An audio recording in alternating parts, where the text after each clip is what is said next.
بسم الله الرحمن الرحيم. السلام عليكم ورحمة الله وبركاته. الحمد لله حمدا كثيرا طيبا مباركا فيه كما يحب ربنا ويرضى. أشهد أن لا إله إلا الله وحده لا شريك له وأشهد أن محمدا عبده ورسوله. أما بعد، فيقول ربنا تبارك وتعالى: يا أيها الذين آمنوا اتقوا الله حق تقاته ولا تموتن إلا وأنتم مسلمون. يا أيها الذين آمنوا اتقوا الله وقولوا قولا سديدا يصلح لكم أعمالكم ويغفر لكم ذنوبكم ومن يطع الله ورسوله فقد فاز فوزا عظيما. Ma'asyiral ikhwan rahimani wa rahimakumullah. Kesimpulannya dari ucapan Syekhul Islam Ibnu Taimiyah rahimahullah, di mana kita diajarkan oleh beliau untuk menjadikan loyalitas dan permusuhan kita hanya berdiri di atas ajaran Allah dan Rasulnya sallallahu alaihi wa ala alihi wasallam, dan tidak untuk seorang pun yang selain keduanya, dan tidak diperbolehkan antara seorang guru dengan guru yang lainnya memecah belah manusia demi kepentingan mereka masing-masing, menegakkan al-wala wal bara' tanpa kebenaran. Namun hendaklah semua itu ditegakkan di atas ajaran Allah dan Rasulnya. Bagi kita yang melihat adanya pengikatan-pengikatan dan pembelengguan seperti ini, hendaklah kita melihat dengan teliti dan benar, membela yang hak terhadap yang batil, dan tidak menghukum kecuali dengan apa yang disyariatkan oleh Allah dan Rasulnya sallallahu alaihi wa ala alihi wasallam. Naam.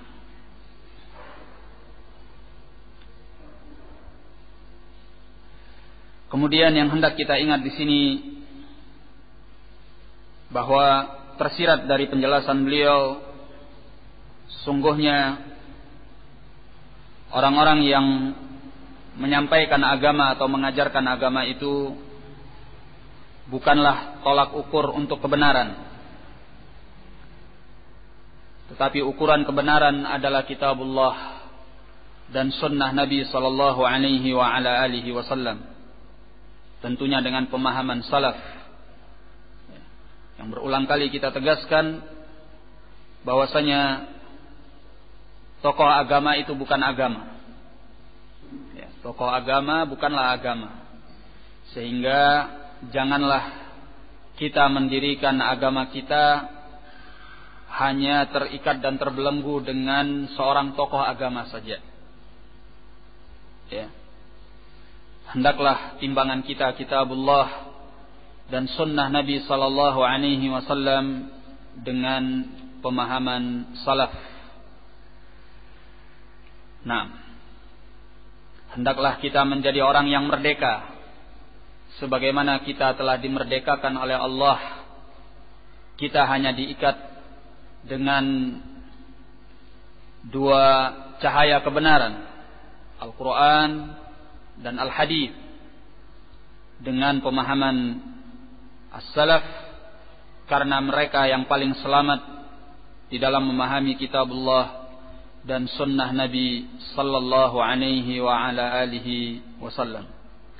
Saya kira apa yang diterangkan oleh Syekhul Islam bin Taimiyah rahimahullah tidak perlu banyak penjelasan, karena beliau telah menerangkannya dengan gamblang dan rinci. Ya. Maka hendaklah kita jauhkan diri dari segala asabiyah jahiliyah, kefanatikan jahiliyah, mengikuti hawa nafsu tanpa hak, ya, fanatik kepada si fulan dan allan tanpa alasan yang benar, apalagi yang demikian itu di antara ahlus sunnati wal jamaah, karena pada hakikatnya mereka adalah satu tubuh yang selayaknya mereka bersaudara, saling kasih mengasihi, saling kuat menguatkan, dan saling membantu di atas Alkitab was sunnah, di atas kebenaran dan di atas takwa kepada Allah subhanahu wa ta'ala. Dan bukan saling bermusuhan, bukan saling bertikai, bukan saling berpecah. Ya. Hendaknya kita menghindarkan diri dari apa yang dinyatakan oleh Allah di dalam surah Al-Hasyr ayat yang ke-14, tahsabuhum jami'an wa qulubuhum syatta. Engkau menyangka mereka bersatu padu, berjamaah, padahal mereka bercerai-berai, ya, antara satu dengan yang lainnya. Nah, jadi hal yang kedua yang diridhai oleh Allah yaitu wa an ta'tasimu bihablillahi jami'an wa la tafarraqu. Hendaklah kalian berpegang teguh dengan tali Allah secara keseluruhan dan janganlah kalian bercerai-berai. Naam. Dikatakan oleh Syekhul Islam bin Taimiyah rahimahullah, lanjutan dari ucapan beliau tadi, qala wa idza ijtama'u 'ala ta'ati Allahi wa rasulihi wa ta'awanu 'alal birri wat taqwa lam yakun ahadun ma'a ahadin fi kulli syai'. Apabila mereka berkumpul di atas ketaatan terhadap Allah dan Rasulnya, saling bantu membantu di atas kebaikan dan takwa, seorang tidak pernah bersama yang lainnya dalam segala sesuatu. Ya. Bal yakunu kullu syakhsin ma'a kulli syakhsin fi ta'atillahi wa rasulih. Bahkan hendaklah dibatasi setiap orang bersama yang lainnya di dalam hanya ketaatan pada Allah dan Rasulnya saja. Wala yakununa ma'a ahadin fi ma'siyatillahi wa rasulih. Dan janganlah dia bersama orang lain di dalam bermaksiat kepada Allah dan Rasulnya. Janganlah bersama seorang pun di dalam bermaksiat kepada Allah dan Rasulnya. Bal yata'awanuna 'alas sidqi wal 'adli wal ihsan. Hendaklah mereka bantu membantu di atas kejujuran, keadilan dan keihsanan, perbuatan baik. Wal amri bil ma'ruf wan nahyi 'anil munkar wa nasril mazlum wa kulli ma yuhibbuhu Allah wa rasuluh. Saling memerintah dengan yang ma'ruf, melarang daripada yang mungkar, menolong orang-orang yang dizalimi, dan segala apa yang dicintai oleh Allah dan Rasulnya. Wala yata'awanuna la ala zulmin wala asabiyatin jahiliyah. Jangan sampai mereka pernah saling bantu-membantu di atas kezaliman, dan tidak pula kefanatikan jahiliyah. Wala tibai hawa biduni hudan minallah. Dan jangan pula saling bantu-membantu di atas mengikuti hawa nafsu tanpa petunjuk dari Allah. Wala tafarruqin wala ikhtilafin. Jangan saling bantu-membantu di atas perpecahan dan perselisihan. Wala syaddi wastin li syakhsin.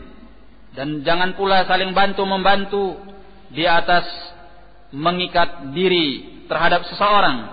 Liyutabi'ahu fi kulli syai'. Agar dia mengikutinya dalam segala sesuatu. Wala yuhalifuhu ala ghairi ma amara Allah bihi wa rasuluh. Jangan dia membuat perjanjian untuk saling membantu atas selain apa yang diperintahkan oleh Allah dan Rasulnya. Wa hina idzin fala yantakilu ahadun an ahadin ila ahadin wala yantami ahadun la laqitan wala thaqilan wala ghaira dzalika min asma'il jahiliyah. ketika itu, maka janganlah seorang berpindah dari seorang yang lain kepada yang berikutnya, ya, berpaling dari yang ini, pindah berwala kepada yang ini, ya, saling berkelompok dan berpihak. Wala yantami ahadun, dan janganlah seorang menisbatkan diri kepada Laqit ataupun kepada Saqil dan yang selain itu daripada nama-nama jahiliyah. Apa saja penamaan itu? Semua adalah nama jahiliyah yang membawa kepada perpecahan. Fa inna hadhil umura innama walladaha kaunul ustadi yuridu ay yuwafiqahu tilmidhuh ala ma yurid. Semua perkara ini hanya saja terlahirkan karena keberadaan seorang ustad, seorang guru yang menginginkan bahwa muridnya mencocokinya atas apa yang dia inginkan, sehingga masing-masing membuat pihak masing-masing, kelompok masing-masing, ya, penisbatan masing-masing dan sebagainya. Fayuwali man yuwali, maka dia akan membela orang yang berloyal kepadanya. Wa yu'adi man yu'adihi mutlaqan, dan memusuhi siapa yang memusuhinya secara mutlak. Ya. Nah, tidak peduli siapapun orangnya. Wa hadza haramun laisa li ahadin ay ya'mura bihi ahadan. Ini adalah perkara yang haram. Tidak boleh seorang pun memerintahkan hal ini kepada orang lain. Wala yujibu alaihi ahadan, dan tidak boleh pula dia mewajibkannya kepada orang lain. Kemudian hafizakumullah, kata beliau, bal tajma'uhumus sunnah wa tufarriquhumul bid'ah. Bahkan hendaknya yang mengumpulkan mereka adalah sunnah Nabi sallallahu alaihi wasallam. Yang memisahkan mereka adalah bid'ah. Ya, kalau urusannya adalah bid'ah, ya, si fulan ini sudah menjadi pembela bid'ah, menjadi ahlul bid'ah, keluar daripada sunnah Nabi sallallahu alaihi wasallam, ini memang harus terjadi perpisahan, perpecahan. Karena tidak bisa dikumpulkan antara yang hak dengan yang batil, antara sunnah dengan bid'ah. Tetapi kalau ini sunnah, ini sunnah, ini sunnah, ya, ini ahlus sunnah, ini ahlus sunnah, ini ahlus sunnah, jangan sampai kemudian mereka dipisahkan. Kata beliau, tajma'uhum as-sunnah. Hendaknya yang mengumpulkan mereka itu adalah sunnah. Ya. Nah, wa tufarriquhum al-bid'ah. Yang membuat mereka berpisah itu adalah bid'ah. Ya. Kalau bid'ah, beda urusannya. Tetapi kalau sama-sama masih berada di atas sunnah, hendaknya mereka berkumpul, ya, di atas sunnah itu, dan tidak mensikapi ahlus sunnah seperti ahlul bid'ah. Ahlul bid'ah. Nah, yajma'uhum fi'lu ma amara Allah bihi wa rasuluh wa tufarriqu bainahum ma'siyatullahi wa rasuluh. Ma'siyatullahi wa rasulih. Ya. Hendaknya yang mengumpulkan mereka adalah memperbuat apa yang diperintahkan oleh Allah dan Rasulnya. Yang memisahkan di antara mereka adalah kemaksiatan kepada Allah dan Rasulnya. Hatta yasiran nasu ahla ta'atillahi atau ahla ma'siyatillah. Sehingga manusia itu hanya ada dua, yaitu orang-orang yang taat kepada Allah atau orang-orang yang bermaksiat kepada Allah. Fala takunul ibadatu illa lillahi azza wa jal. Maka tidak boleh ada ibadah kecuali hanya kepada Allah azza wa jal. Wala ta'atul mutlaqah illa lahu subhanahu wa li rasulih sallallahu alaihi wasallam. Tidak ada ketaatan yang mutlak kecuali baginya subhanahu wa ta'ala dan bagi rasulnya sallallahu alaihi wa ala alihi wasallam. Nah, jelas sekali apa yang dikatakan oleh Syekhul Islam bin Taimiyah rahimahullah. Ya, menjadikan kita sebagai pribadi yang hanya menjunjung tinggi Al-Quran dan Al-Hadith, ya, dan tidak mengikat diri kepada seorang pun selain daripada kitabullah dan sunnah. Demikian pula dikatakan oleh Syekhul Islam di dalam Minhajus Sunnah pada jilid yang kelima halaman 255. Kata beliau, fa inna aktsarahum, sungguhnya mayoritas mereka, yaitu orang-orang yang punya pendapat lemah di dalam Islam, qad shara lahum fi dzalika hawa, mereka telah punya hawa nafsu dalam perkara itu, ayyantasira jahahum aw riyasatahum, ayyuntasara jahuhum aw riyasatuhum wa ma nusiba ilaihim, yaitu agar ditolong kehormatan mereka, ya, kepemimpinan mereka dan apa yang dinisbatkan kepada mereka, mempertahankan status quo, ya, supaya mereka tidak ditinggalkan oleh manusia. Ini para ashabul bid'ah, ya, ahlus sunnah jangan demikian.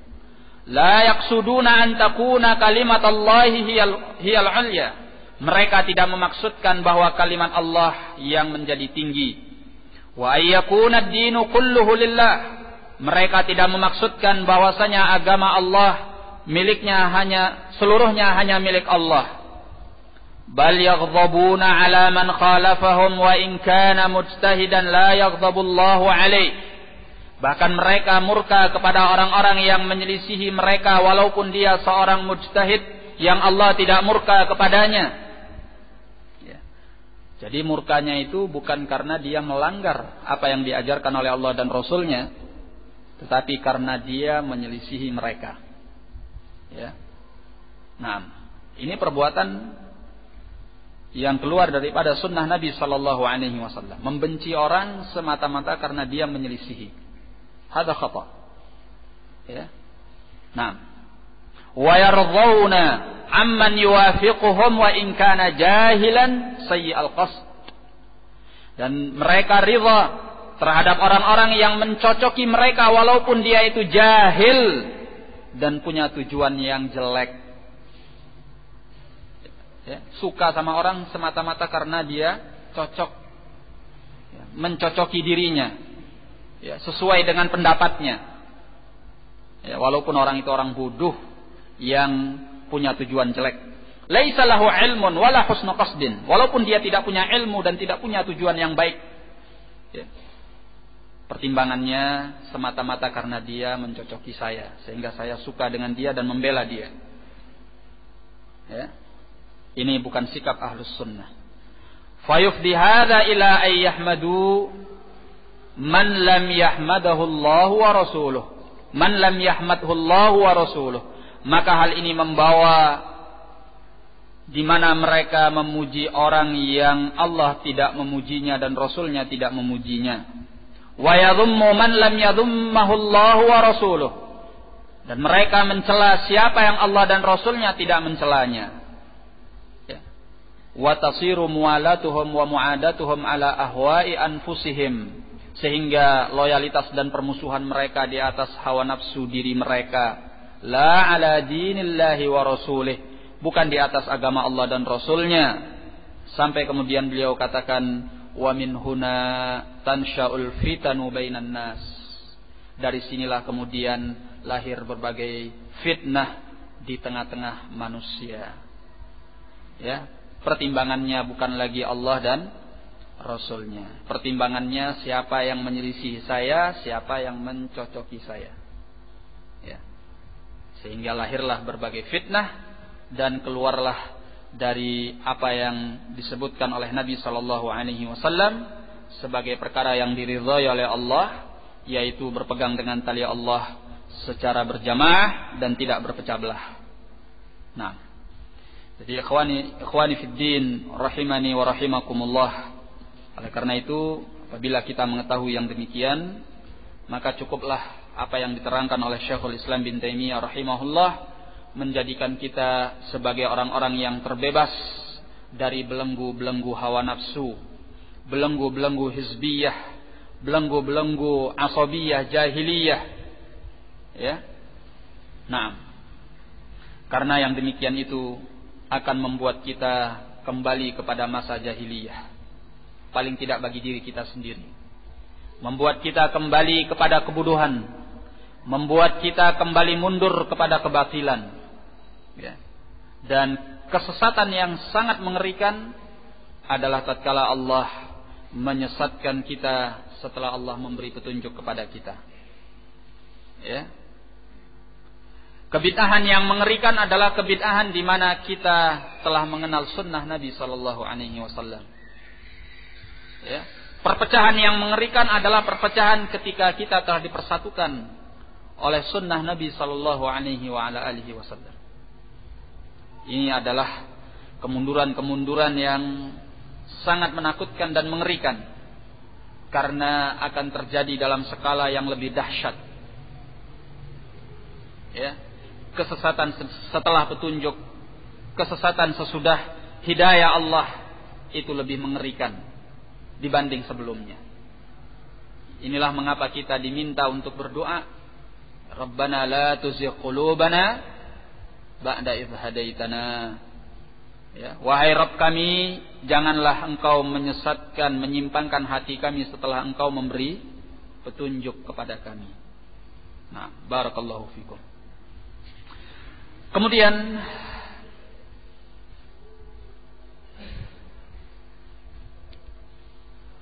dikatakan oleh Syekh Rabi' hafizahullah taala, wa thalithuha, dan yang ketiga dari pelajaran yang bisa diambil dari hadis Abi Hurairah, munasahatu wulati amril muslimin, wa dzalika yatimmu bitta'awuni ma'ahum 'alal haqqi. Saling nasihat menasihati kepada penguasa urusan muslimin. Hal itu bisa lengkap dengan ta'awun, saling bantu membantu bersama mereka di atas kebenaran. Wa ta'atihim fihi wa amrihim bihi, mentaati mereka di dalam kebenaran dan memerintahkan mereka dengan kebenaran. Wa tanbihihim wa tadhkirihim birifqin wa lutfin wa i'lamihim bima ghafilu anhu, dan memperingatkan mereka, menyadarkan mereka dengan cara yang lemah lembut dan halus, serta memberitahu mereka dengan apa-apa yang mereka telah lalai.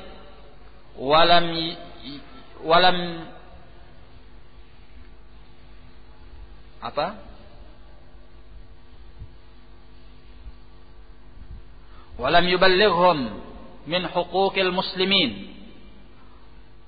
Naam. Walam yablughhum min huquqil muslimin, dan memberitahu mereka dengan apa yang mereka lalai dan apa yang tidak sampai kepada mereka dari hak-hak kaum muslimin. Nah, wa tarkil khuruji alaihim, meninggalkan keluar memberontak atas mereka. Wassalati khalfahum, dan salat di belakang mereka. Wal jihadi ma'ahum, jihad bersama mereka. Wa ada'is sadaqati ilaihim, menunaikan sedekah, yakni zakat yang wajib kepada mereka. Wa tarkil khuruji alaihim bis-sayf, meninggalkan memberontak atas mereka dengan pedang. Idza dhahara minhum haifun, apabila tampak dari mereka kezaliman. Au su'ul ushrati wad du'a'u lahum, atau tampak dari mereka pergaulan yang buruk.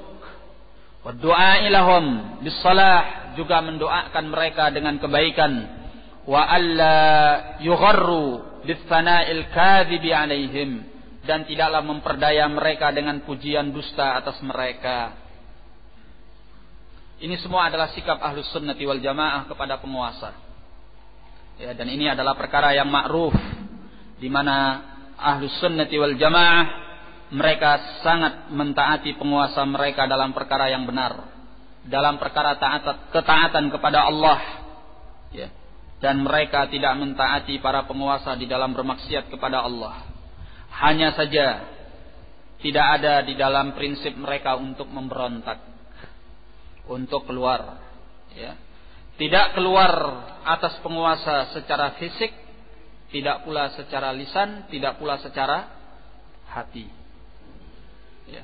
Artinya kita tidak memberontak atas penguasa itu dengan kekuatan, ya, kekuatan fisik, dan tidak pula secara lisan dengan kita menjelek-jelekkan para penguasa, menghina para penguasa, membongkar keaiban mereka di depan mata umum.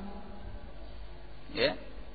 Kita menahan lisan kita untuk membicarakan mereka, sebagaimana kita menahan anggota-anggota badan kita yang lainnya untuk tidak memberontak kepada mereka. Ya. Menahan lisan itu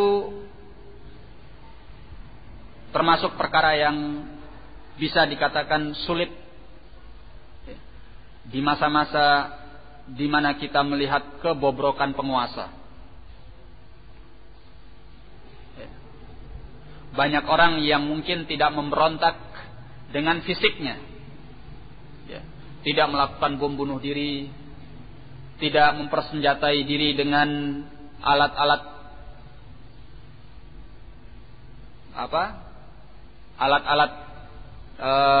senjata api, tidak melakukan tindakan-tindakan demo misalnya. Tetapi betapa banyak orang yang tidak kuasa untuk menahan lisannya. Dia tidak memberontak secara fisik, seperti yang kita sebutkan, tidak pernah melakukan bom bunuh diri, tidak pernah demo, tidak pernah melakukan persiapan-persiapan aksi-aksi untuk kudeta dan sebagainya. Tapi terlalu banyak orang yang melepaskan lisannya dengan sekehendaknya kepada para penguasa mereka. Ikut-ikutan latah membicarakan kebobrokan dan kejelekan penguasa. Ini juga termasuk memberontak, khuruj alal hukam, walaupun tidak dengan fisik. Dan yang termasuk pula al-khuruj alal hukam, yaitu menulis menulis sesuatu yang menjatuhkan kewibawaan penguasa di media-media misalnya. Ini termasuk al-khuruj alal hukam. Kejelekan dan kejahatan ini tidak kalah hebatnya daripada orang yang melakukan bom bunuh diri. Kenapa sekarang mereka sibuk mengurusi orang-orang yang melakukan bom bunuh diri? Karena dianggap merusak, mengganggu stabilitas keamanan kaum muslimin. Sementara mereka sendiri melakukan hal yang tak kalah dahsyat dampaknya kepada stabilitas keamanan kaum muslimin. Yaitu apa? Propaganda politik, provokasi politik yang mereka lakukan terhadap para penguasa muslimin dengan berbagai intrik-intrik, dengan berbagai kelicikan-kelicikan. Mereka menuliskannya di media-media, mereka memperbincangkannya di seminar-seminar, di pertemuan-pertemuan, di acara-acara TV. Itu tidak kalah dahsyatnya dibanding bom bunuh diri.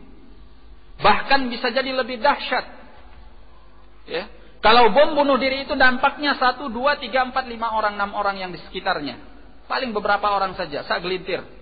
Kalaupun banyak puluhan orang.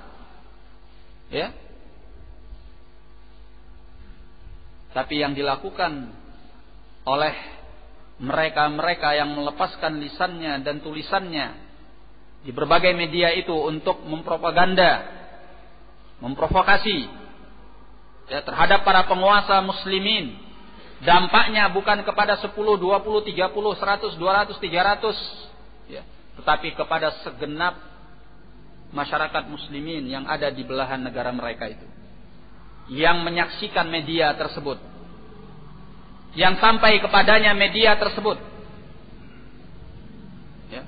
sehingga setiap orang yang membacanya atau setiap orang yang mendengarnya hatinya menjadi panas, menjadi murka, menjadi memberontak kepada penguasanya. Nah, ini kenyataan di kalangan kaum muslimin. Mereka tidak lagi mengindahkan nasihat Nabi sallallahu alaihi wasallam untuk saling nasihat menasihati kepada orang yang telah dikuasakan oleh Allah terhadap urusan mereka. Saling nasihat menasihati itu bukan menjatuhkan kewibawaan, bukan dengan menghancurkan harga diri penguasa. Saling nasihat menasihati itu artinya adalah di mana mereka mengharapkan kebaikan kepada penguasa tersebut, ya, dengan mengarahkan mereka kepada kitabullah was sunnah, dan dituntunkan di dalam sunnah Nabi sallallahu alaihi wasallam bahwa itu dilakukan secara sirran la alaniyah, secara rahasia dan bukan terang-terangan. Nah, disebutkan di dalam riwayat Ibnu Abi Asim, ta'khudhu biyadihi, ya, engkau mengambil tangannya dan engkau membicarakannya antara engkau dan dia saja. Nah, dan dikatakan oleh Nabi sallallahu alaihi wasallam, afdhalul jihad kalimatu haqqin 'inda sultanin ja'ir. Seutama-utama jihad adalah kalimat benar yang disampaikan di hadapan penguasa yang zalim. Nah, hadza huwa, ya. Saling nasihat menasihati itu bukan menjatuhkan dan meruntuhkan kewibawaan penguasa, tetapi dilakukan dengan cara-cara yang baik, yang memperbaiki, yang mendukung, bukan ingin menggulingkan, menggantikan satu penguasa dengan yang lainnya hanya karena ambisi pribadi-pribadi mereka. Makanya dinyatakan oleh Nabi sallallahu alaihi wa ala alihi wasallam, barakallahu fikum, sebagaimana dalam riwayat Abi Bakrah dikeluarkan oleh Ibnu Abi Asim dan dihasankan oleh Al-Muhaddits Al-Albani rahimahullah, kata beliau, as-sultanu dhillullahi fil ard, ya, penguasa itu adalah naungan Allah di muka bumi. Faman ahanahu ahanahullah, maka barang siapa yang menghinakan mereka, Allah akan hinakan dia. Waman akramahu akramahullah, barang siapa yang memuliakannya maka Allah akan muliakan dia. Nah,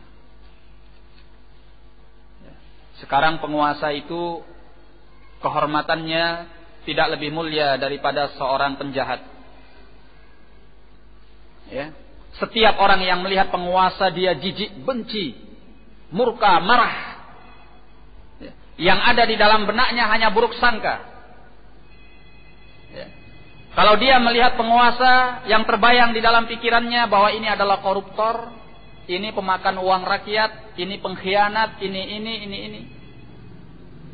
Nah, barakallahu fikum. Kenapa? Karena sikap-sikap yang telah dilakukan oleh mereka-mereka yang khuruj alal hukam, mereka-mereka yang memberontak kepada penguasa dengan lisannya atau dengan tulisannya tadi. Barakallahu fikum. Nah, ya. Bahkan ikhwani fiddin rahimani wa rahimakumullah, ya, sejelek dan sejahat apapun penguasa itu, maka tidak boleh kita memberontak kepadanya selama dia tidak menampakkan kekafiran yang nyata, kufrun bawah. Indakum minallahi burhan, yang kalian punya hujjah nyata daripada Allah atas kekafirannya. Nah,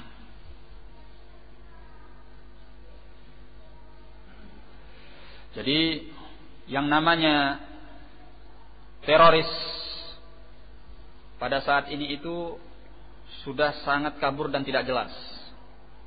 Ya. Sebenarnya banyak kalangan yang pantas untuk disebut sebagai teroris. Ya. Bukan hanya para pelaku bom bunuh diri. Mereka memang juga teroris, ya. Dan para tokoh-tokoh politik itu adalah para gembong-gembongnya teroris. Limana? Karena mereka yang selalu melakukan teror terhadap stabilitas keamanan kaum muslimin dengan propaganda-propaganda politik mereka, intrik-intrik politik mereka, dengan berbagai kelicikan-kelicikan politik mereka. Sehingga negara ini selalu gonjang-ganjing. Satu kasus tidak selesai, kemudian diikuti dengan kasus yang lainnya, dengan berbagai keributan, keonaran, kekacauan. Tidak jelas juntrungannya. Jadi kalau mau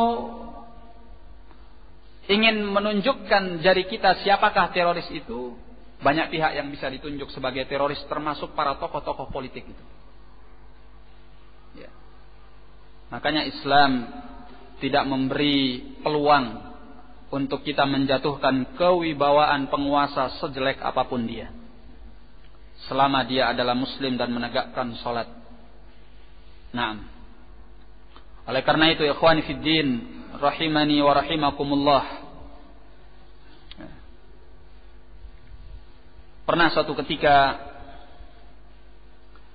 Abu Dzar radhiyallahu an ketika di Rabadah, ya, di masa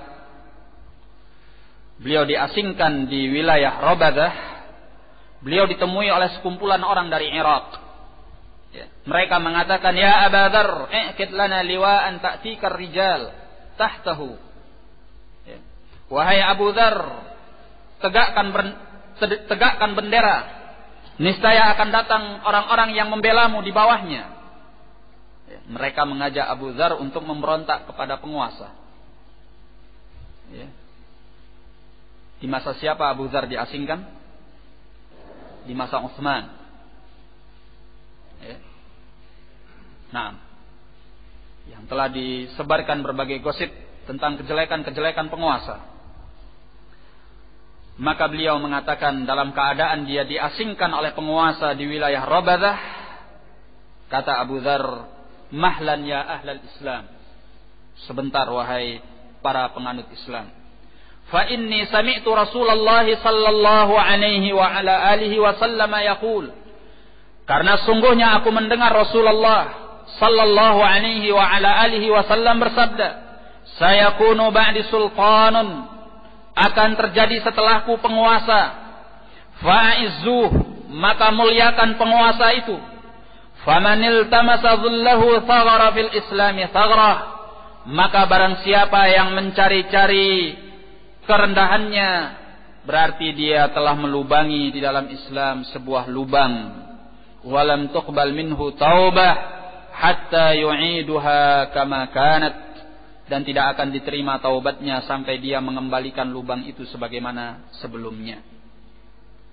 Ya. Kalau sekarang bukan lagi hal yang rahasia, di mana para penguasa itu diintai kesalahan-kesalahannya, kecil-kecilnya. Ya. Bukannya kita membela kesalahan-kesalahan itu. Yang namanya kesalahan adalah kesalahan. Tapi bukan demikian cara mensikapi kesalahan dan kekeliruan para penguasa. Ya. Sampai dia buka situs porno di gedung DPR pun bisa diketahui dari atas. Ya. Kemudian diekspos sebesar-besarnya. Bukannya kita membela penguasa yang seperti itu. Ya, tapi bukan demikian cara Islam untuk menangani masalah terhadap penguasa. Ya. Kalaupun seandainya hal itu terjadi, dan memang terjadi, bagaimana cara mengatasinya? Hal ini diobati oleh orang-orang yang berwenang. Kabarnya tidak diekspos besar-besaran, tapi diobati oleh pihak-pihak tertentu yang berwenang, sehingga obatnya itu benar-benar manjur, ya, dan masyarakat tetap menjaga kewibawaan penguasanya. Barakallahu fikum. Naam. Demikian Abu Dzar radhiyallahu an, dalam keadaan disudutkan, diasingkan oleh penguasa, beliau tidak mau terpancing untuk diajak memberontak kepada penguasa. Naam. Dalam riwayat lain disebutkan, dalam riwayat Imam Muslim dari hadis Hudzaifah ibn al-Yaman, di mana Rasulullah sallallahu alaihi wasallam bersabda, yakunu ba'di a'immatun la yahtaduna bihaddi wa la yastannuna bi sunnati, akan ada setelahku para penguasa yang mereka tidak mengambil petunjuk dengan petunjukku dan tidak mengambil sunnah dengan sunnahku. Wa sayaqumu fikum rijalun qulubuhum qulubus syayatin fi jusmani ins. Ya, dan kata beliau, akan ada di antara kalian nanti para penguasa orang-orang yang hati mereka adalah hati-hati syaitan yang berada pada jasad manusia. Ya. Kurang apa jahatnya penguasa yang seperti ini? Hatinya, kata Nabi, hati syaitan. Ya, hatinya itu adalah hati syaitan dalam jasad manusia. Nah, akan ada nanti, kata Nabi sallallahu alaihi wasallam. Qultu kaifa asna'u in adraktu dzalik? Ya. Aku bertanya, kata Hudzaifah, bagaimana aku berbuat, apa yang harus aku lakukan jika aku mendapatkan yang demikian itu? Qala, apa kata Nabi? Memberontaklah kalian, ya, demolah kalian, kemudian sebarkan kejelekannya, ya, atau kudetalah dia? Tidak. Nabi menjawab, tasma'u wa tuti'u lil amir wa in dharaba dhahraka wa akhadha malak. Mendengarlah engkau, taatlah engkau kepada penguasa walaupun dia memukul punggungmu dan mengambil hartamu. Ya. Sekarang banyak kejadian eksekusi tanah di mana para pemiliknya memberontak, ya, melawan polisi, menghajar para petugas, ya, tidak peduli, yang penting tanahnya jangan dieksekusi. Kata Nabi sallallahu alaihi wasallam, tasma'u wa tuti'u lil amir wa in daraba dhahraka wa akhadha malak. Engkau mendengar, engkau taat kepada penguasa walaupun dia memukul punggungmu dan mengambil hartamu. Itu kalau memang hartamu. Nah, yang eksekusi tanah ini bukan hartanya, memang hartanya penguasa. Kan gitu. Allah musta'an. Ya, ini hadis Nabi sallallahu alaihi wasallam. Begitulah, ya, sikap kepada penguasa. Nah, dan peristiwa-peristiwa yang seperti ini dimasukkan ke dalam TV, diekspos di berbagai media cetak, ya, dalam rangka untuk mendapat simpatik daripada kaum muslimin, sehingga mereka menyalahkan dan menjatuhkan para penguasa mereka. Nah, ini adalah al-khuruj 'alal hukam. Jadi yang benar, ikhwani fiddin rahimani wa rahimakumullah, saling nasihat menasihati kepada para penguasa itu adalah dengan tidak memberontak, ya, mengingatkan mereka, kemudian menyadarkan mereka, diajak kepada kitabullah dan sunnah dengan cara-cara yang baik, yang lemah lembut, secara rahasia oleh pihak-pihak yang berkompeten, ahlul halli wal aqd, ya, para ulama, para duat ilallah, yang memang mereka bisa didengarkan oleh para penguasa tersebut, ya. Dan para pakar politik tidak berhak untuk menyampaikan nasihat kepada para penguasa, karena mereka adalah biang kerok daripada kekeruhan. Sebab mereka punya kepentingan yang terselubung untuk menjatuhkan kekuasaan dan menggantinya dengan kekuasaan yang lain sesuai dengan hawa nafsu mereka. Dan terbukti banyak daripada tokoh-tokoh politik itu, ya, ketika dia belum duduk di kursi yang empuk, suaranya lantang, ya, lantang sekali. Begitu mendapatkan kursi yang empuk, wala sepatah kata dan satu kalimat pun yang keluar daripadanya. Nah, dan dia menjabat juga tidak lebih baik daripada yang sebelumnya. Inilah kenyataan di mana, ya, propaganda politik itu benar-benar membuat kacaunya stabilitas keamanan kaum muslimin hanya demi kepentingan-kepentingan pribadi-pribadi ataupun kelompok-kelompok tertentu dari para politikus. Nah, ini yang kedua. Ini yang ketiga. Ya, yang ketiga. Pembahasan hal ini adalah pembahasan yang panjang, tapi sikap ahlus sunnah sebagaimana yang diajarkan oleh Nabi sallallahu alaihi wasallam adalah saling menasihati penguasa dengan cara yang baik, dan tidak dengan cara yang bisa membuat kerusakan. Nah, dan kita tahu bagaimana sejarah para ulama kita. Kita tahu Al-Imam Ahmad rahimahullah. Ya, Al-Imam Ahmad itu disiksa, dipenjara.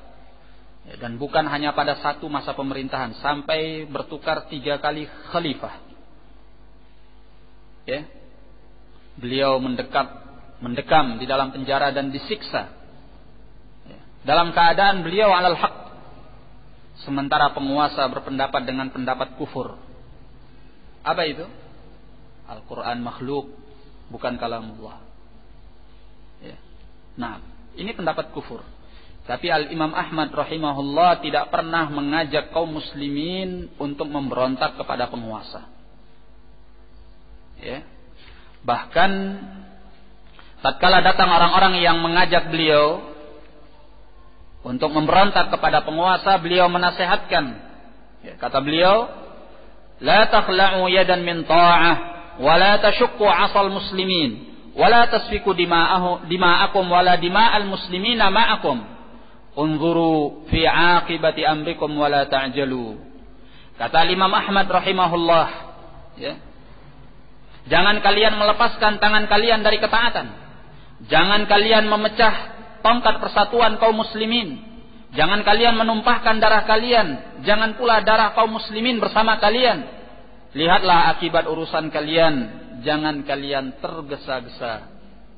Ini Al-Imam Ahmad rahimahullah. Dalam keadaan banyak dari kalangan muslimin sudah siap, ya, di luar pintu penjara untuk menunggu fatwa Al-Imam Ahmad memberontak kepada penguasa. Nah, demikian pula Syekhul Islam bin Taimiyah rahimahullah. Ketika beliau dipenjara oleh penguasa, beliau tidak pernah melakukan ajakan untuk memberontak kepada penguasa tersebut. Ya. Bahkan penjara bagi mereka adalah tempat di mana mereka beristirahat, ya, untuk melahirkan karya-karya ilmiah. Nah, bukan tempat untuk mengatur makar bagaimana mengkudeta penguasa. Subhanallah. Ini para ulama ahli sunnah, sehingga ajaran sunnah itu membawa kedamaian dan tidak membawa kepada kerusakan umat manusia. Kemudian kata beliau, warabi'uha, yang keempat, an-nahyu an qila wa qala, larangan daripada qila wa qala, dikatakan orang dan dia mengatakannya pula. Ya. Wa huwal khawdu fil batil wa isya'atil fawahish wa nashril isya'at wal akhbaril kadhibah. Ya. Yang dimaksud dengan qila wa qal, dikatakan orang dia mengatakannya pula, yaitu larut di dalam perkara batil, ya, larut dalam pembicaraan perkara batil, menyebarkan berbagai berita-berita keji, menyebarkan berbagai gosip-gosip, berita-berita dusta. Nah, ini termasuk qila wa qal yang dimurka oleh Allah. Yaskhatu lakum thalathan, Allah itu murka kepada kalian ada 3 perkara. Yang pertama adalah qila wa qala. Ya. Apa yang dimaksud dengan qila wa qala, yaitu seorang ikut larut di dalam pembicaraan perkara yang batil, ya, menyebarkan berita-berita keji, tuduhan-tuduhan keji kepada orang-orang yang terbebas daripada tuduhan itu, menyebarkan berbagai gosip, berita-berita dusta yang tidak jelas. Nah, maka muslim yang baik adalah muslim yang bisa menahan lisannya, sebagaimana yang dinyatakan oleh Nabi sallallahu alaihi wasallam dalam hadis Abi Hurairah yang muttafaqun alaih, ya, man kana yu'minu billahi wal yawmil akhir falyaqul khairan aw liyasmut. Barang siapa yang beriman kepada Allah dan hari akhir, maka hendaklah dia mengatakan yang baik atau dia diam. Mengatakan yang baik atau diam. Nah, ini muslim yang baik. Sehingga dikatakan oleh sebagian salaf, kalau seandainya berbicara dengan kebaikan itu terbuat dari perak, maka diam dari membicarakan yang jelek itu terbuat dari emas. Ya. Nah, dan di dalam Sahih Muslim disebutkan oleh Nabi sallallahu alaihi wasallam, kafa bil mar'i kadziban ay yuhadditsa bi kulli ma sami'. Cukuplah seorang dinyatakan dusta kalau dia menceritakan setiap apa yang dia dengar. Ya, antara telinga dan mulutnya ini ada selang yang bolong. Artinya apa? Begitu ada sesuatu masuk ke telinganya, langsung, ya, bablas nyambung ke lisannya. Nah, ini dikatakan oleh Nabi sallallahu alaihi wasallam seorang yang dusta. Ya, atau dalam riwayat lain disebutkan, kafa bil mar'i itsman ay yuhadditsa bi kulli ma sami'. Ya. Cukup seseorang itu mendapatkan dosa, dia menceritakan setiap apa yang dia dengar. Makanya seorang yang mukmin, yang baik, kalau dia mendengarkan sesuatu dari pemberitaan-pemberitaan, ya, hal yang dilakukannya adalah tabayyun wa tatsabbut, menelitinya dan mencari kepastiannya, benar atau tidak. Itu pertama. Ya, in ja'akum fasiqun binaba'in fatabayyanu. Apabila datang kepada kalian seorang fasik membawa berita, maka hendaklah kalian menelitinya. Ya, setelah tabayyun, setelah tatsabbut dan tahu memang itu benar, ya, maka dia akan menjaga aurat daripada saudaranya. Tidak menyampaikannya dengan sekehendaknya saja, asalnya plos saja. Ya. Nah, ini. Kalau seandainya itu tidak benar, selesai urusannya, dia akan tinggalkan, dia akan buang itu. Ya. Nah, kalaupun benar, maka sikapnya adalah dia akan menutupi keaiban saudaranya, tidak menyebarkan gosip. Ya. Yang haram itu bukan infotainment aja. Ya, menyebarkan gosip tentang para selebritis. Itu haram. Jelas haram karena menyebarkan keaiban seorang yang muslim, ada urusan-urusan pribadinya. Nah, demikian pula yang bukan selebritis pun tidak boleh. Ya, siapapun dari kalangan muslimin tidak boleh kita sembarangan menyebarkan gosip keburukan pribadinya, urusan pribadinya, ngurusi orang. Ya, ma'ajuz. Nah, dikatakan oleh beliau, wa kafa bil mar'i kadiban ay yuhadditsa bi kulli ma sami'. Cukuplah seseorang itu dinyatakan dusta, dia menceritakan setiap apa yang dia dengar. Nah, wa kadzalikal ighraqu fi fardhi masail lam taqa' wal ijabat anha qabla wuqu'iha. Ya, jadi ada beberapa hal. Pertama yang dimaksud dengan qila wa qal adalah larut di dalam pembicaraan yang batil. Yang membicarakan suatu yang batil dan kita larut di dalamnya, itu termasuk qila wa qal. Yang kedua adalah menyebarkan tuduhan-tuduhan keji. Ya. Kemudian menyebarkan gosip-gosip. Nah, dan berita-berita yang dusta. Demikian pula kata beliau, termasuk qila wa qala adalah al-ighraqu fi fardhi masail lam taqa' wal ijabati anha. Ya. Larut, tenggelam di dalam meletakkan masalah-masalah yang belum terjadi dan memberikan jawaban atasnya qabla wuqu'iha, sebelum terjadinya. Ya. Jadi kita jangan suka membuat masalah-masalah yang pada hakikatnya tidak ada wujudnya, tidak ada realitanya, tidak ada kejadiannya, sengaja kita buat, ya. Kita menggambarkannya di dalam alam pikiran kita, kemudian kita mencari jawabannya, solusinya. Ini terkait dengan masalah-masalah hukum. Ya, seperti apa yang pernah saya sebutkan, misalnya kita buat satu hal yang itu tidak ada kejadiannya. Ya. Apa hukumnya apabila seorang membawa kentut di dalam plastik, apakah membatalkan wudu atau tidak? Kejadian nggak itu? Hah? Ada kejadian orang bawa. Nah, ini contohnya. Ya. Meletakkan sesuatu masalah yang tidak ada realitanya, kemudian mencari jawabannya sebelum terjadi. Ya.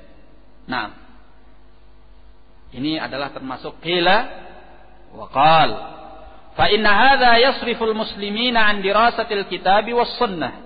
Karena yang demikian ini sungguhnya memalingkan kaum muslimin dari mempelajari Al-Qur'an dan As-Sunnah, wa yushghiluhum an hifdhi nususiha wa tafaqquhi fihima, dan melalaikan mereka dari menghafal nas-nas Al-Qur'an was Sunnah dan mempelajari fikih mengenai keduanya.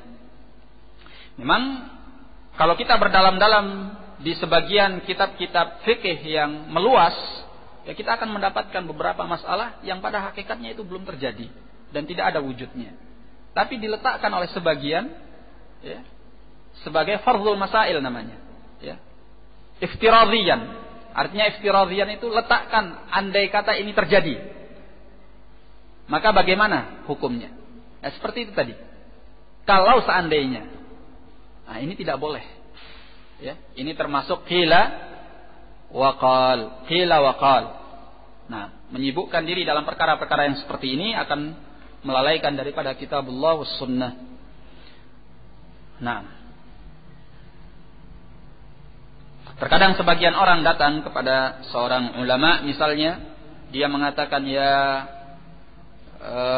Syekh, jikalau seandainya terjadi pada diriku demikian dan demikian, ya, maka apa hukumnya? Dalam keadaan apa yang dia gambarkan itu belum pernah terjadi dan indikasi untuk terjadinya tidak ada. Gitu. Nah, ini termasuk perkara yang tidak baik. Biarkan hal itu memang akan terjadi atau ada indikasi bahwa itu akan terjadi, baru engkau bertanya. Tapi sesuatu yang engkau letakkan semata-mata karena engkau membayangkan di alam pikiranmu dalam keadaan tidak ada wujud nyatanya, ini termasuk daripada qila wa qal, ya. Bertanya tentang hal yang seperti ini adalah qila wa qal. Baik. Wa khamisuha, yang kelima kata beliau, an-nahyu an kathratis su'ali wa huwa yashmulu su'alan nasi ma fi aydihim minal mali wa ghairihi wa inzali hajatihi bihim. Yang kelima adalah larangan dari banyak meminta. Ini mencakup meminta kepada manusia akan harta yang ada di tangan mereka dan yang selainnya, dan yang selain harta, serta meletakkan hajatnya pada mereka. Wa hadza la yaliqu bil muslim alladhi yuridu Allahu lahu ay yakuna azizan syarifan. Ini tidak pantas bagi seorang muslim yang Allah inginkan dia sebagai seorang yang mulia dan menjaga kehormatan diri. Fasu'alun nasi muharramun fil asl. Ya, meminta kepada manusia itu haram pada hukum asalnya. Wala yajuz illa fi halid darurah, dan tidak boleh kecuali pada kondisi yang darurah. Nah, meminta-minta kepada manusia.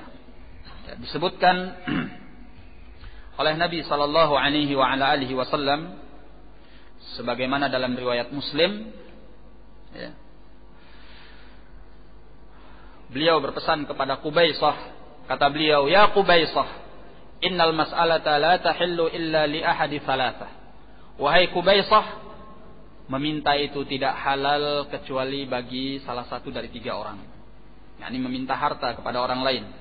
Pertama, rajulun tahammala hamalah fahallat lahul mas'alatu hatta yusibaha thumma yumsik.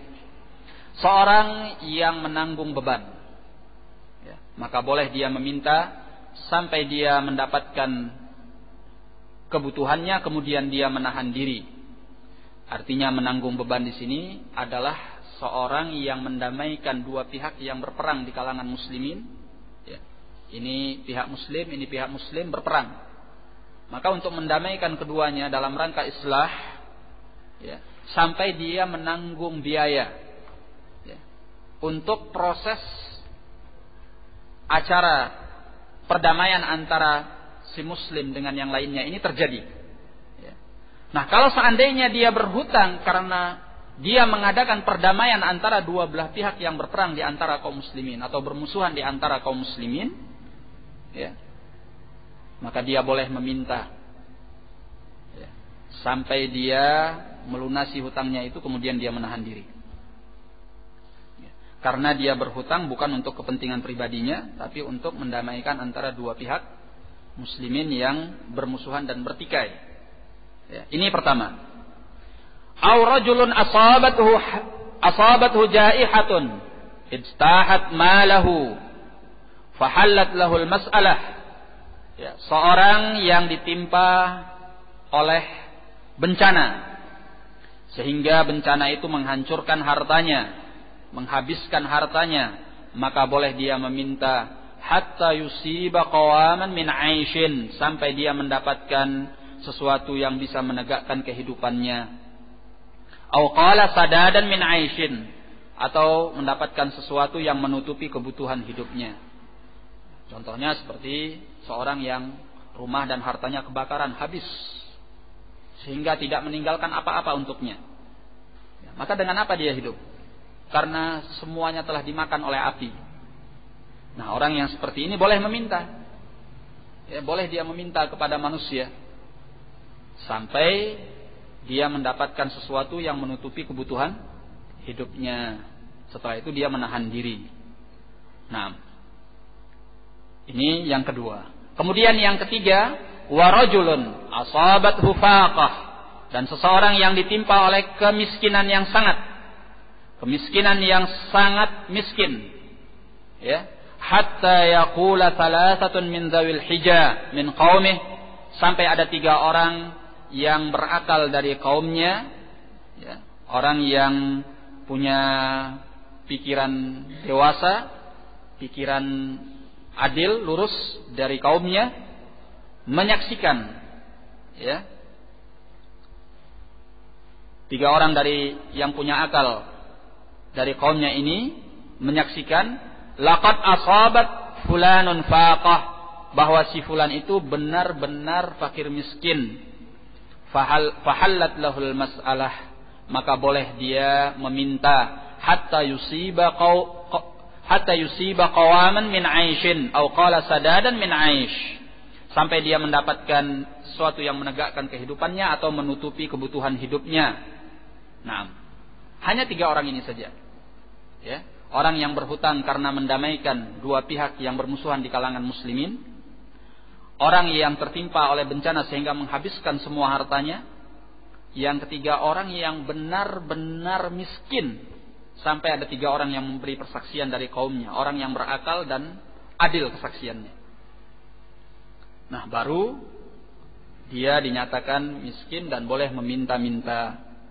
Nah, itu pun sebatas dia mendapatkan kebutuhan hidupnya, setelah itu dia menahan diri. Ya. Nah, famasi wahunna minal mas'alati ya Qubaisah suhtun ya'kuluha sahibuha suhtan. Adapun yang selain itu dari meminta-minta wahai Qubaisah adalah penghasilan yang haram yang dimakan oleh pelakunya secara haram. Nah, ini kalau meminta-minta untuk kepentingan pribadinya dan kebutuhan hidupnya.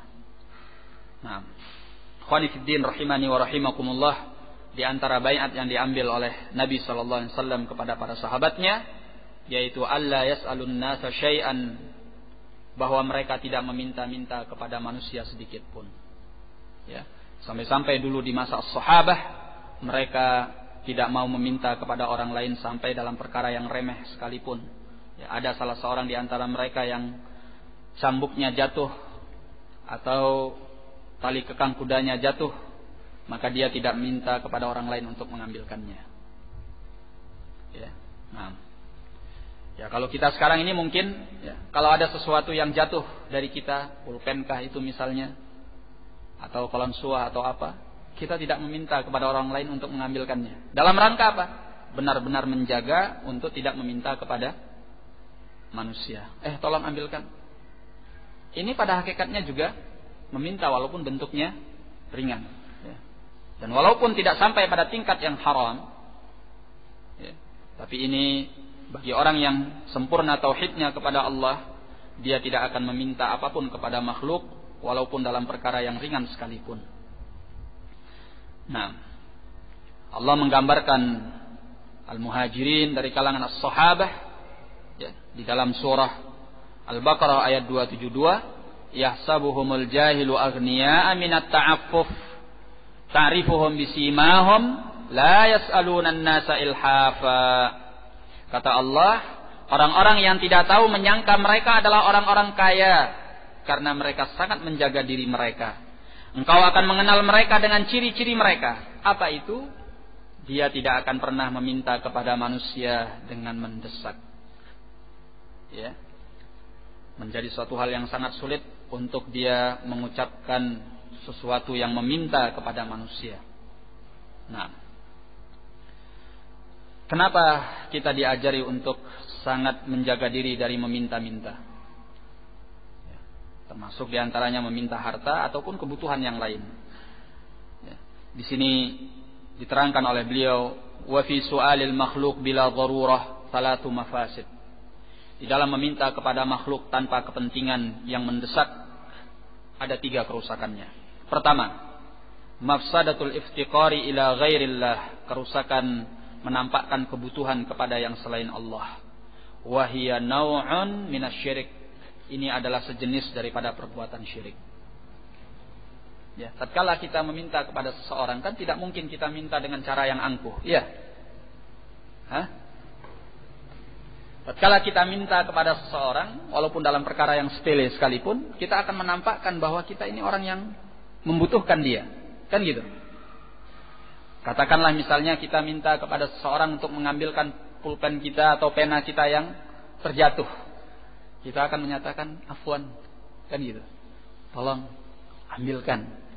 Kita akan menampakkan diri bahwa kita butuh bantuan dia, walaupun dalam perkara yang sepele.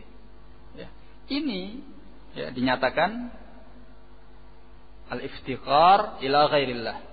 Ya, kita menampakkan kebutuhan kita kepada yang selain Allah.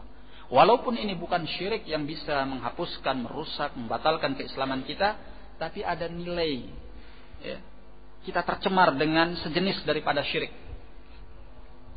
Maka orang yang benar-benar sempurna seutuhnya tauhidnya, ya, dia sangat menjaga untuk menampakkan bahwa dia pernah butuh kepada yang selain Allah. Itulah mengapa as-sahabah tidak mau meminta walaupun dalam perkara-perkara sepele yang kecil, yang dianggap remeh. Nah, barakallahu fikum. Yang kedua kata beliau, wa mafsadatu idza'il makhluq al-mas'ul wa hiya naw'un min zulmil khalq. Kerusakan mengganggu makhluk yang diminta, ini terdapat sejenis daripada kezaliman kepada makhluk. Ya, yang namanya meminta walaupun dalam perkara yang kecil, yang sepele, ya, tetap itu mengganggu. Ya, mesti ada mengganggu. Walaupun dia mengatakan afwan ya kalau saya mengganggu. Oh tidak memberatkan, saya dengan senang hati kok. Ya. Enggak apa-apa. Walaupun dia menyatakan seperti itu, ya, sedikit banyaknya pasti ada gangguan. Mesti itu. Ya, mesti dia terusik. Nah, walaupun dia merelakan hatinya untuk tidak menggubris apa yang kita lakukan. Ya, apalagi ada yang meminta justru merusak. Kan gitu. Kasih enggak? Ada yang minta dengan ngancam. Ya, kalau nggak dikasih, mobilnya dikoret. Ada yang seperti itu. Atau kalau nggak dikasih, maka dia mengucapkan kata-kata yang kasar. Ya, kalau itu bukan minta sebetulnya, tapi ngerampok. Nah, baik.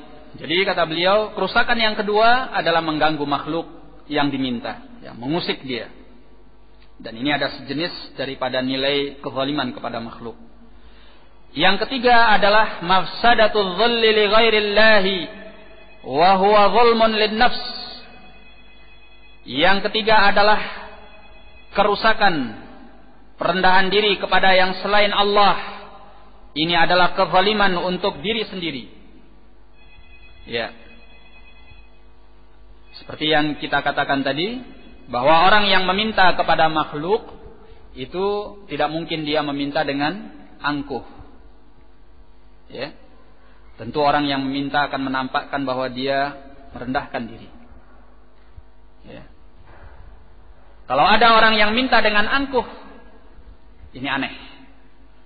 Ya, ini bukan minta tapi nantang, kan gitu. Hei, tolong sini kamu, ambilkan itu. Ya, atau beri saya itu. Ini bukan minta, nantang namanya. Ya. Dan yang seperti ini biasanya tidak akan mendapatkan apa yang dia minta, karena dia tidak mengikuti aturan minta, ya, tidak memiliki tata krama minta. Nah, maka orang yang meminta akan mesti menunjukkan adzul, ya, kerendahan dirinya kepada orang yang diminta. Nah, bagi orang yang ingin benar-benar menyempurnakan tauhidnya, dia tidak ingin menampakkan kerendahan dirinya kepada yang selain Allah. Tidak ingin dia melunturkan air mukanya kepada yang selain Allah. Nah, kata beliau, hadza idza kana al-mas'ulu hayyan qadiran ala tahqiqil matlubi minhu, fa kaifa bi su'alil mayyit wal ghaib ma la yaqdiru alayhi illa Allah. ini jikalau yang diminta itu adalah orang yang hidup dan mampu merealisasikan apa yang diminta. Lantas bagaimana meminta kepada mayit, orang yang telah meninggal, orang yang gaib, yang tidak ada di hadapannya, sesuatu yang tidak dimampu kecuali hanya oleh Allah saja. Minta anak, keturunan, minta jodoh, ya, minta nasib baik, nah, minta rezeki, minta kaya, ini semua diminta dari makhluk saja adalah syirik. Makhluk yang hidup saja bisa syirik. Kenapa? Karena mereka tidak mampu memberikan rezeki, memberikan keturunan, memberikan jodoh. Iya. Apalagi diminta kepada yang mayit, yang tidak ada di hadapan kita, walaupun dia masih hidup. Inna dzalika huwa ainus syirki billah. Jelas ini merupakan zat daripada syirik kepada Allah Subhanahu wa ta'ala. Nah, sekarang itu manusia benar-benar sudah canggih dalam hal ramal-meramal. Ya. Sampai apa saja bisa dipakai untuk meramal. Kan gitu. Ya, hewan dipakai untuk meramal. Ya subhanallah. Apalah mengertinya seekor gurita tentang sesuatu yang akan terjadi. Walaupun mungkin dalam sesuatu yang tidak baik atau sesuatu yang kurang besar manfaatnya dalam hal sepak bola. Tapi demikianlah syirik itu benar-benar tertanam. Ya. Dirasuki ke dalam pikiran-pikiran masyarakat kita.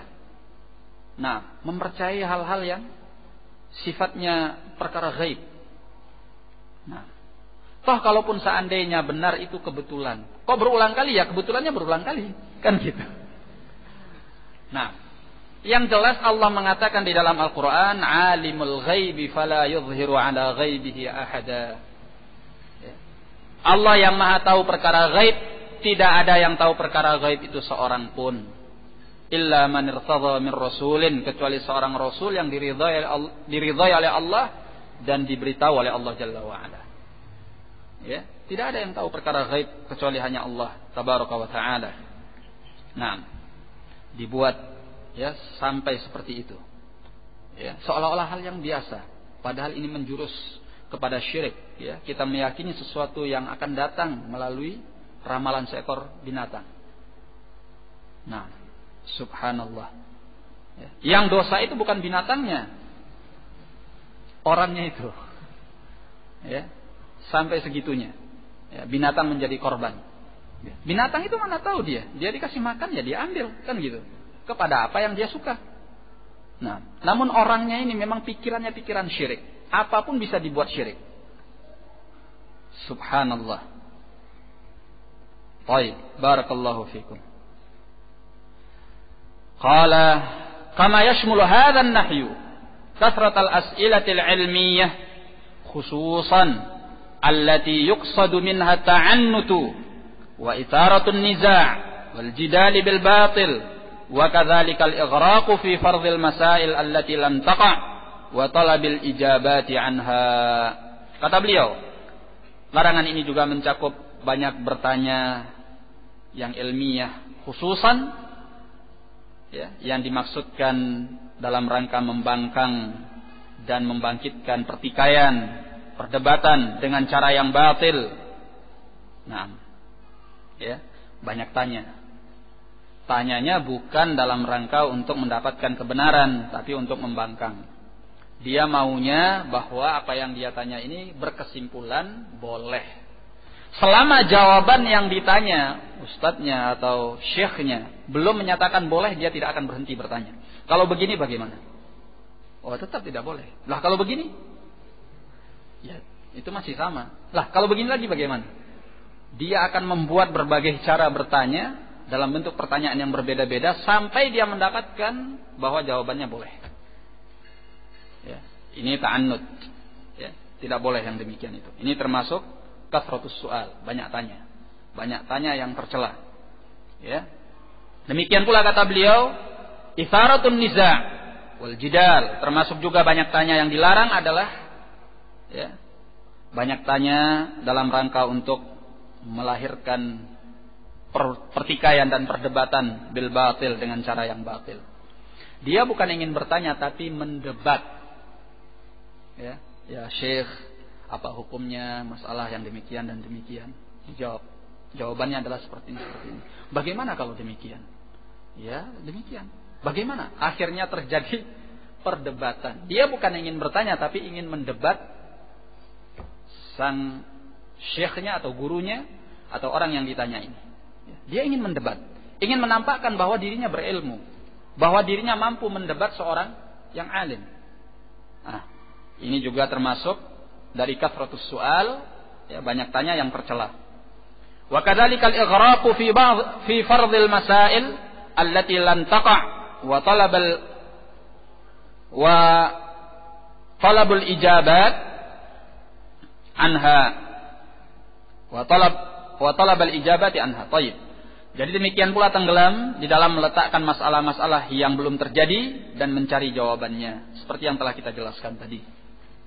Nah, terkadang sebagian orang ingin ngetes, ya. Ini sang guru berilmu atau tidak, sehingga dia buat soal yang sulit. Ya, memang sulit. Sebab apa? Adanya hanya di alam khayal. Ya. Dia buat sedemikian rupa untuk ditanyakan apakah sang guru ini tahu jawabannya atau tidak. Kalau dia tahu dan bisa menjawab, Masya Allah, berarti memang dia berilmu. Gitu. Nah, yang seperti ini termasuk kathratus su'al, banyak tanya yang tercela. Nah, wasadisuha, yang keenam, an-nahyu an idha'atil mali fa innal mala ni'matun min Allah wa fihi 'aunun 'ala ta'atillahi wal jihad fi sabilihi wa 'ala musa'adatil mustahiqqina minal muslimin al fuqara wal aqaribi wa ghairihim. Yang keenam yaitu larangan dari menyia-nyiakan harta, karena harta itu adalah nikmat dari Allah. Di dalamnya mengandung bantuan untuk taat kepada Allah, jihad di jalannya. Ya. Nah, jihad di jalannya apabila jihad itu benar-benar syar'i, ya, bukan jihad sesuatu yang dianggap jihad tetapi pada hakikatnya bukan jihad. Wa ala musa'adatil mustahiqin minal muslimina al-fuqara wal aqaribi wa ghairihim, dan juga bantuan untuk menolong orang-orang yang berhak dari kalangan muslimin, yaitu para fakir miskin, para karib kerabat dan yang selain mereka. Fayajibu ayyashkural muslimu rabbah ala hadhihi ni'mati, maka hendaklah seorang muslim mensyukuri Rabbnya atas nikmat ini. Wa yuhafidhu 'alaiha min adh-dhaya'i wal ihmali wa la yunfiqu minhu illa fit turuq allati syara'aha Allah aw abahaha wa laysa lahu ay yunfiqa minhu fi sabilisy syaitan wal ma'asi. Kata beliau, hendaklah seorang muslim itu mensyukuri Rabbnya atas kenikmatan ini dan menjaga kenikmatan ini dari kesia-siaan, dari pengabaian. Tidaklah dia menginfakkannya kecuali di jalan-jalan yang disyariatkan oleh Allah atau dibolehkan oleh Allah. Tidak boleh dia menginfakkan dari harta itu di jalan syaitan, di jalan kemaksiatan. Kama laysa lahu ayyuhmila hadhihi an-ni'mah wa yu'ridhuha lidh-dhaya'. Sebagaimana tidak boleh dia mengabaikan nikmat ini dan menghadapkannya kepada kesia-siaan. Nah, yang perlu juga diingat adalah kepada para ashabul amwal, kepada para pemilik harta, untuk tidak bermudah-mudahan memberikan bantuan hartanya kepada orang-orang yang meminta dan mengatasnamakan dakwah Islam. Ya. Karena betapa banyak penyalahgunaan harta-harta kaum muslimin. Subhanallah, di kalangan kaum muslimin itu masih banyak orang-orang yang cintanya kepada Islam luar biasa, sehingga dia mau memberikan apa saja yang dia miliki untuk Islam. Ya. Bahkan terkadang tanpa batas ukuran yang sedikit. Ya. Dia mau mengeluarkan hartanya dengan sebesar-besarnya selama itu adalah kepentingan Islam. Masih banyak orang yang seperti itu di kalangan kaum muslimin. Namun yang disayangkan, kesempatan ini dimanfaatkan oleh banyak pihak untuk kepentingan-kepentingan tertentu yang bertentangan dengan Islam. Ada yang kepentingannya untuk melakukan bom bunuh diri. Ya, pergerakan-pergerakan jamaah-jamaah bawah tanah seperti ini itu memakan biaya yang besar. Ya, dari mana mereka mendapatkan biayanya kalau bukan karena harta muhsinin dari kalangan muslimin? Ya. Nah, tapi disalahgunakan. Ya. Betapa banyak kaum muhsinin dari kalangan muslimin yang memberikan harta-harta bantuan kepada yayasan-yayasan hizbiyah. Ya. Yang mereka memecah belah kaum muslimin dengan dakwahnya, mengajak kaum muslimin untuk hanya mengikat loyalitas dan permusuhannya di atas dakwahnya saja. Ya. Nah, mengajarkan yang batil kepada kaum muslimin untuk saling bermusuhan di antara mereka. Dan itu didukung dengan harta yang melimpah ruah dari kalangan muhsinin. Ya. Alasan mereka menarik harta kaum muslimin untuk membangun tempat tinggal anak yatim, yayasan anak yatim, ya, atau membangun masjid, atau membangun sumur, atau fasilitas-fasilitas yang seperti itu. Ya. Orang-orang baik dari kalangan muslimin yang punya harta ini tadi, masya Allah, mereka niatnya baik, mereka memberikan harta yang melimpah kepada organisasi-organisasi atau lajnah-lajnah seperti itu. Tapi nyatanya mereka jadikan kesempatan ini sebagai bisnis, lahan ladang empuk untuk meraup keuntungan pribadi. Ya, dengan pembangunan masjid mereka bisa mengumpulkan sekian banyak harta dari bantuan kaum muslimin. Dia memperbuatnya bukan gratis karena Allah, bukan atas hanya sekedar kepentingan Islam dan kaum muslimin, tapi itu bisnis bagi dia. Ya, membangunkan satu masjid di sebuah daerah atas bantuan sebagian muhsinin, itu melimpahkan sekian keuntungan untuknya. Ya. Makanya organisasi-organisasi ini tadi berebut, ya, lajnah-lajnah ini tadi berebut untuk menyampaikan proposal kepada orang-orang kaya. Itu. Nah, ya, kita tidak usah mungkin menyebutkan ma'ruf, ya. Nah, hadza huwa. Ya. Sebagian lagi membangunkan lembaga anak yatim, membangunkan pondok pesantren dan sebagainya, diberi label atas nama yayasan ini. Ya, dalam rangka apa? Dalam rangka menegakkan loyalitas kepada mereka, bahwa ini dari kami. Padahal itu bukan harta mereka, hartanya para muhsinin, orang-orang baik dari umat Islam ini tadi yang punya harta, bukan harta mereka. Mereka hanya penyalur saja. Kalau mereka memang ikhlas karena Allah, ada apa slogan-slogan itu tadi, papan nama itu tadi, logo-logo itu tadi? Apa kepentingan mereka dengan itu? Kalau memang ikhlas karena Allah berbuat, harapkan pahalanya dari sisi Allah. Ya.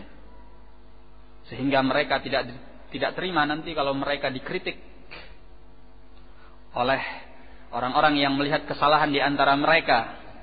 Maka bantuan yang datangnya dari muhsinin tadi akan di-stop oleh mereka tatkala ada orang yang lantang kepada mereka mengkritik kesalahan mereka, menegakkan loyalitas dan permusuhan di atasnya. Inilah yang terjadi. Ya. Sehingga kita mengharapkan para muhsinin dari kalangan kaum muslimin hati-hati menyumbangkan harta mereka. Mereka boleh punya semangat yang besar untuk membela Islam dan kaum muslimin, tapi selektif dan letakkan pada tempatnya, sehingga harta mereka benar-benar bermanfaat bagi kepentingan Islam dan kaum muslimin. Ya, saya kira ini beberapa pelajaran yang bisa diambil dari hadis. Ya, jadi 3 perkara yang diridha oleh Allah. Pertama, mengibadahi Allah semata dan tidak berbuat syirik. Yang kedua, berpegang teguh dengan tali Allah secara berjamaah dan tidak berpecah belah. Yang ketiga, menasehati para penguasa yang telah Allah serahkan urusan kita kepadanya. Kemudian 3 hal yang dibenci oleh Allah. Pertama, qila wa qal. Ya.